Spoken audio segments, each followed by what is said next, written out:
কোন স্পেসিফিক ঘটনার কথা আপনারা বলেন, সেই ঘটনার প্রেক্ষিতে আমরা 300 বিধিতে বক্তব্য দিতে পারবো মাননীয় স্পিকার।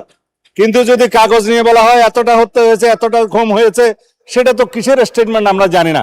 এখানে কোথায় কি ব্যর্থতা আছে বলতে হবে মাননীয় স্পিকার। স্পেসিফিক্যালি ঢালাও ভাবে স্বরাষ্ট্রমন্ত্রী ব্যর্থ হয়েছে, বা আইন শৃঙ্খলা রক্ষাকারী বাহিনী ব্যর্থ হয়েছে, বা এই সরকার আইন শৃঙ্খলা পরিস্থিতি উন্নতি হয় নাই, এগুলো পল্টনে বক্তব্য চলে। এটা সংসদ।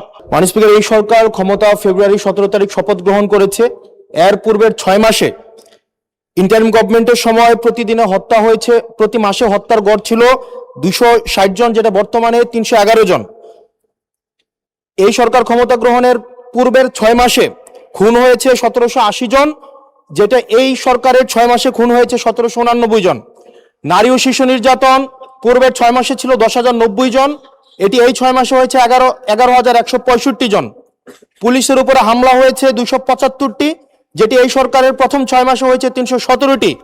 গণপিটুনি দিয়ে 2025 সালের পুরা বছরে 166 জনকে হত্যা করা হয়েছে, যেটা এই সরকারের 6 মাসে সেটির সংখ্যা পৌঁছেছে 120 জন।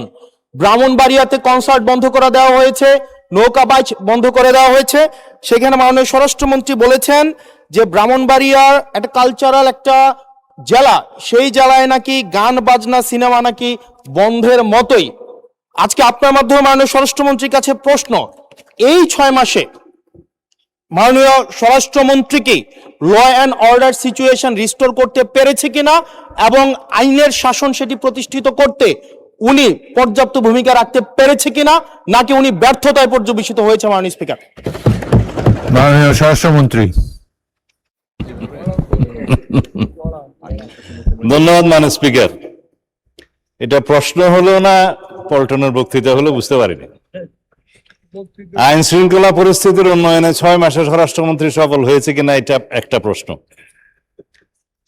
তারপরে ব্রাহ্মণবাড়িয়া জেলায় সিনেমা হল কেন নাই সেটা আরেকটা প্রশ্ন। কোন খাতে কত হত্যা হয়েছে, জখম হয়েছে ইত্যাদি যে ডাটা দিলেন, সেই ডাটাটা কিসের ভিত্তিতে দিলেন, কি পরিসংখ্যানের ভিত্তিতে দিলেন, সে স্ট্যাটিস্টিক্স বড়টা কি আমি জানি না। মানে স্পিকার, আইন শৃঙ্খলা পরিস্থিতির উন্নতি হয়েছে কি হয় নাই সেটা তো দৃশ্যমান। বাংলাদেশে আজ পর্যন্ত বর্তমান সরকার দায়িত্ব নেওয়ার পর থেকে এই মুহূর্ত পর্যন্ত যত হেনিয়াস ক্রাইম হয়েছে, অপরাধ সংগঠিত হয়েছে, 24 ঘন্টা 48 ঘন্টা ক্ষেত্রের মধ্যে 7 ঘন্টার ভিতরে অপরাধী গ্রেপ্তার হয়েছে, আইনের আওতায় আনা হয়েছে। এবং সামাজিকভাবে যে কোনো স্পেসিফিক ঘটনা যদি আপনারা বলতে পারেন, সেই স্পেসিফিক ঘটনা আমি 300 বিধিতে বিবৃতি দিতে পারবো। আজ পর্যন্ত সামাজিক চাহিদার ভিত্তিতে এবং যেগুলো আলোচিত হয়েছে, যেগুলো আলোচিত হয়ও নাই, সেরকম যেগুলো ঘটনা অপরাধ সংগঠিত হয়েছে, সেটা সমাজের চাহিদার ভিত্তিতে সংক্ষিপ্ত সময়ের মধ্যে যাতে বিচার কার্য সম্পন্ন হয় সেজন্য আমরা সহযোগিতা করেছি। বিচার করার তো জুডিশিয়ারির কাজ। এইভাবে রামিসা থেকে শুরু করে রংপুরের ইদানিং 4টা যে হত্যা হলো সেই পর্যন্ত সমস্ত কিছু দ্রুততম সময়ের মধ্যে এই পুলিশ বাহিনী, আইন শৃঙ্খলা রক্ষাকারী বাহিনী গ্রেফতার করতে সক্ষম হয়েছে এবং আইনের আওতায় নিয়ে এসছে। এখানে কোথায় কি ব্যর্থতা আছে বলতে হবে মাননীয় স্পিকার। স্পেসিফিক্যালি ঢালাও ভাবে স্বরাষ্ট্রমন্ত্রী ব্যর্থ হয়েছে, বা আইন শৃঙ্খলা রক্ষাকারী বাহিনী ব্যর্থ হয়েছে, বা এই সরকার আইন শৃঙ্খলা পরিস্থিতি উন্নতি হয় নাই, এগুলো পল্টনে বক্তব্য চলে। এটা সংসদ, সংসদে তথ্যভিত্তিক কথা বলতে হবে। যদি কোন স্পেসিফিক ঘটনার কথা আপনারা বলেন, সেই ঘটনার প্রেক্ষিতে আমরা 300 বিধিতে বক্তব্য দিতে পারবো মাননীয় স্পিকার। কিন্তু যদি কাগজ নিয়ে বলা হয় এতটা হত্যা হয়েছে, এতটা খুন হয়েছে, সেটা তো কিসের স্টেটমেন্ট আমরা জানি না। আমরা গতবারও সংসদে আমরা 300 বিধিতে বক্তব্য দিয়েছি, স্টেটমেন্ট দিয়েছি, এবং সংসদের জেনারেল আলোচনার মধ্যেও বলেছি, ডাটা দিয়েছি।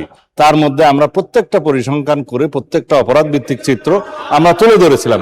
তখন কেউ বলতে পারে না মাননীয় স্পিকার।